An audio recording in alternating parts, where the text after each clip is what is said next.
Hello viewers, मैं हूं गौरव connect class से। और आज का हमारा जो ट्यूटोरियल है वो है conditional statements in Java program. Java में जो कंडीशनल स्टेटमेंट्स होते हैं वो एक ऐसे स्टेटमेंट्स होते हैं जो डिपेंड करते हैं कंडीशंस पर। और जो कंडीशंस होती हैं वो दो ही होती हैं, या तो ट्रू या तो फॉल्स। यानी कि ऐसे जावा के कोड्स या स्टेटमेंट्स जो जब ही एग्जीक्यूट होंगे जब कंडीशन ट्रू होगी, और एग्जीक्यूट नहीं होंगे जब कंडीशन फॉल्स होगी। तो जावा में जो कंडीशनल स्टेटमेंट्स हम लोग यूज करते हैं वो होते हैं if else, if else if else, multiple if और नेस्टेड इफ। तो ये जावा के कुछ कंडीशनल स्टेटमेंट्स होते हैं जो हम लोग प्रोग्राम डेवलप करने के लिए यूज करते हैं। तो सबसे पहले हम लोग स्टार्ट करते हैं इफ से। इफ का जो सिंटेक्स होता है वो होता है इफ, जो कि कीवर्ड है, पैरेंथेसिस के अंदर कंडीशन और कर्ली ब्रेसेस के अंदर बॉडी। बॉडी में वो स्टेटमेंट होते हैं जो एग्जीक्यूट होंगे अगर कंडीशन जो होगी वो ट्रू होगी। इसको हम एक एग्जांपल से समझते हैं। मान लीजिए मैंने एक कंडीशन लिखी और इफ की बॉडी के अंदर वो स्टेटमेंट लिखे जो मुझे एग्जीक्यूट करना है अगर ये कंडीशन ट्रू होती है। तो मान लीजिए मुझे स्क्रीन पर डिस्प्ले करना है कुछ मैसेज, और वो मैसेज है हेलो। तो जैसे कि आप देख सकते हैं कि कंपाइलर जैसे ही इस स्टेटमेंट को पढ़ेगा तो वो देखेगा यहां पर लगा हुआ है इफ और ये है उसकी कंडीशन। तो इस केस में कंडीशन होगी ट्रू, और अगर ये कंडीशन ट्रू होगी तो हमारे जो स्टेटमेंट है वो एग्जीक्यूट रहेगा। इसका मतलब है आपको जो आउटपुट मिलेगा वो मिलेगा। नेक्स्ट कंडीशनल स्टेटमेंट जो जावा का होता है वो होता है इफ एल्स। तो इसका सिंटेक्स क्या होता है? सबसे पहले आप लिखेंगे इफ कीवर्ड, उसके बाद पैरेंथेसिस के अंदर कंडीशन, उसके बाद body of if curly braces के अंदर, और उसके बाद जो कीवर्ड आता है वो आता है एल्स। और एल्स में कंडीशन नहीं आती है, और कर्ली ब्रेसेस के अंदर बॉडी ऑफ एल्स। आपको हमेशा ये याद रखना है कि इफ और एल्स में से कोई भी एक स्टेटमेंट या कोई भी एक बॉडी एग्जीक्यूट होगी, वो डिपेंड करेगा कंडीशन पर। आइए इसको हम एग्जांपल से समझते हैं। मान लीजिए मैंने एक एग्जांपल लिखा है और इफ की बॉडी के अंदर वो स्टेटमेंट लिखे हैं जो मुझे जब इफ चलेगा तो एग्जीक्यूट होंगे, और एल्स की बॉडी के अंदर मुझे वो स्टेटमेंट लिखना है जो जब एग्जीक्यूट होंगे जब एल्स एग्जीक्यूट होगा। तो जैसे कि मैंने कहा कि इफ और एल्स में दोनों स्टेटमेंट में से कोई एक एग्जीक्यूट होगा, वो डिपेंड करता है कंडीशन पर। तो आइए हम कंडीशन चेक करते हैं। तो कंडीशन है हमारी ट्रू, जैसे कि आप देख सकते हैं कि ट्रू कंडीशन है हमारी। तो जैसे ही ये कंडीशन ट्रू होगी तो ये कंडीशन है इफ की, तो इफ की बॉडी एग्जीक्यूट हो जाएगी, यानी कि आपको जो आउटपुट मिलेगा वो मिलेगा हेलो। लेकिन एल्स जो है वो एग्जीक्यूट नहीं होगा, क्योंकि कंपाइलर दोनों में से किसी एक को एग्जीक्यूट करेगा।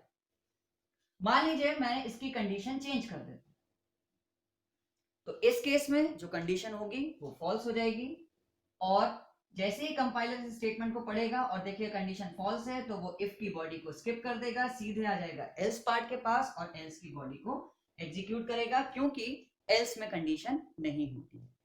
तो इस केस में हमको जो आउटपुट मिलेगा वो मिलेगा 1। तो इफ और एल्स ऐसे कंडीशनल स्टेटमेंट्स होते हैं जिसमें अगर कंडीशन ट्रू होगी तो इफ का कोड्स चलेंगे या स्टेटमेंट चलेंगे, और अगर इफ की कंडीशन फॉल्स होगी तो एल्स पार्ट चलेगा और एल्स के स्टेटमेंट एग्जीक्यूट। अब हम बात करते हैं जावा के स्टेटमेंट इफ एल्स इफ और एल्स का। तो स्टेटमेंट समझने के पहले आपको ये याद रखना है कि अगर आपके मल्टीपल कंडीशंस हैं, यानी कि 2 से ज्यादा कंडीशन, तब आप इफ एल्स इफ और एल्स स्टेटमेंट का यूज कर सकते हैं। अगर आप इसका सिंटेक्स देखें तो ये जो स्टेटमेंट है वो इफ से चालू होता है और बीच में कितने भी एल्स इफ आ सकते हैं आपकी कंडीशंस के अकॉर्डिंग, और ये स्टेटमेंट एंड होता है एल्स से। और एक चीज आपको इसमें ये याद रखनी है कि जब आप इफ एल्स का स्टेटमेंट यूज करेंगे तो जो भी कंडीशन ट्रू होगी वो एग्जीक्यूट होगी, चाहे वो इफ की हो, चाहे एल्स इफ की हो या एल्स की हो। बाकी स्टेटमेंट एग्जीक्यूट या बाकी की कंडीशन एग्जीक्यूट नहीं होगी। यानी कि अगर आपके पास मल्टीपल कंडीशंस हैं तो जो कंडीशन ट्रू होगी वो चलेगी, बाकी कोई भी एग्जीक्यूट नहीं होगी। इसको हम एग्जांपल से समझते हैं। मान लीजिए मेरे पास 3 कंडीशंस हैं।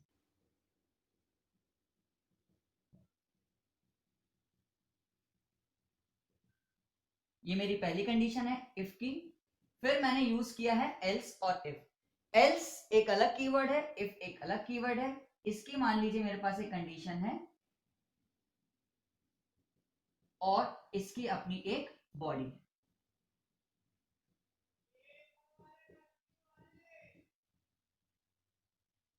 फिर लास्ट में ये स्टेटमेंट एंड होता है एल्स से, तो ये है एल्स की बॉडी और ये है एल्स के स्टेटमेंट। तो इसका मतलब है अगर इफ की कंडीशन ट्रू होगी तो इफ की बॉडी चलेगी, एल्स इफ की अगर कंडीशन ट्रू होगी तो एल्स इफ की बॉडी चलेगी, नहीं तो एल्स की बॉडी चलेगी। इसको अगर हम एग्जीक्यूट करेंगे तो जो आउटपुट हमको मिलेगा वो किस तरह से मिलेगा ये हम लोग चेक करते हैं। तो कंपाइलर सबसे पहले इस स्टेटमेंट को एग्जीक्यूट करेगा, कंडीशन चेक करेगा, तो इस केस में जो कंडीशन होगी वो हो जाएगी ट्रू। इसका मतलब क्या है कि हमारा जो आउटपुट होगा वो प्रिंट होगा हेलो। तो जब ये इफ की कंडीशन चल जाएगी तो ना एल्स इफ की कंडीशन एग्जीक्यूट होगी और ना एल्स एग्जीक्यूट होगा। तो इसका मतलब है अगर आपकी मल्टीपल कंडीशंस हैं और कोई भी अगर एक ट्रू होके एग्जीक्यूट हो जाती है तो बाकी कंडीशंस एग्जीक्यूट नहीं होगी। इसी एग्जांपल को दूसरे मेथड से समझते हैं। मान लीजिए ये कंडीशन हो गई फॉल्स, तो कंपाइलर आएगा एल्स इफ के पास, इसकी कंडीशन को चेक करेगा, तो इस केस में जो कंडीशन हो जाएगी वो हो जाएगी ट्रू और एल्स इफ की बॉडी जो है वो एग्जीक्यूट हो जाएगी। तो इस केस में जो आपको आउटपुट मिलेगा वो मिलेगा y। तो ये था हमारा एग्जांपल इफ एल्स इफ का। नेक्स्ट कंडीशनल स्टेटमेंट जो जावा का होता है वो होता है मल्टीपल इफ। मल्टीपल इफ भी मल्टीपल कंडीशंस के लिए यूज हो सकता है, जैसे कि मैंने अभी ट्यूटोरियल में बताया था कि इफ और एल्स यूज हो सकता है। लेकिन जावा में कई लॉजिक ऐसे होते हैं जो या तो मल्टीपल इफ का यूज करके ही बनते हैं या इफ एल्स इफ का ही यूज करके बनते हैं। वो आप पे डिपेंड करता है कि आपकी जावा की कंडीशंस हैं वो कैसी है। लेकिन मोस्ट ऑफ द जो लॉजिक होते हैं जो इफ एल्स से बन सकते हैं वो मल्टीपल इफ से भी बन सकते हैं। तो आइए इसका सिंटेक्स देखते हैं। क्योंकि इसका नाम है मल्टीपल इफ तो इसमें एल्स इफ या एल्स पार्ट कहीं पर भी नहीं रहेगा, इसमें सिर्फ और सिर्फ मल्टीपल इफ रहेंगे।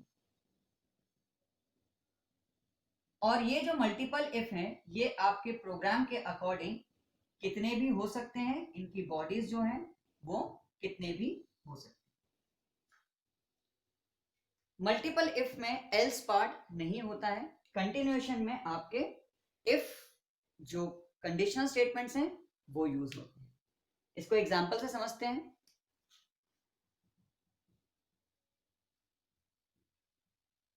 मान लीजिए मैंने मल्टीपल इफ का यूज करके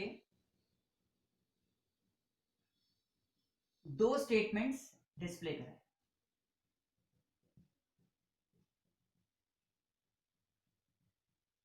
ये है पहला इफ और ये है दूसरा इफ। अब कंपाइलर इसको जो एग्जीक्यूट करेगा वो कैसे करेगा, सबसे पहले कंपाइलर इस पहले वाले इफ की कंडीशन चेक करेगा, तो अगर ये कंडीशन ट्रू होगी तो ये प्रिंट कर देगा उसके स्टेटमेंट, यानी कि आपको आउटपुट में मिलेगा हेलो। फिर वो आएगा दूसरे वाले इफ के पास और इसकी कंडीशन को चेक करेगा, अगर ये भी ट्रू निकलती है तो कंपाइलर उसकी बॉडी को एग्जीक्यूट कर देगा। तो इसका मतलब ये है कि मल्टीपल इफ में जिस जिस इफ की कंडीशन ट्रू होगी वो स्टेटमेंट एग्जीक्यूट हो जाएंगे, जिसकी नहीं होगी वो एग्जीक्यूट नहीं होंगे। तो यही डिफरेंस होता है इफ मल्टीपल इफ में और इफ एल्स इफ और एल्स में, कि इफ एल्स इफ और एल्स में कोई भी एक कंडीशन अगर ट्रू होती है तो स्टेटमेंट एग्जीक्यूट हो जाते हैं, लेकिन मल्टीपल इफ में जिस जिस की कंडीशन ट्रू होती है वो स्टेटमेंट एग्जीक्यूट हो जाते हैं और बाकी एग्जीक्यूट नहीं होते। अब हम बात करते हैं जावा के नेक्स्ट कंडीशनल स्टेटमेंट की, उसका नाम है नेस्टेड इफ की।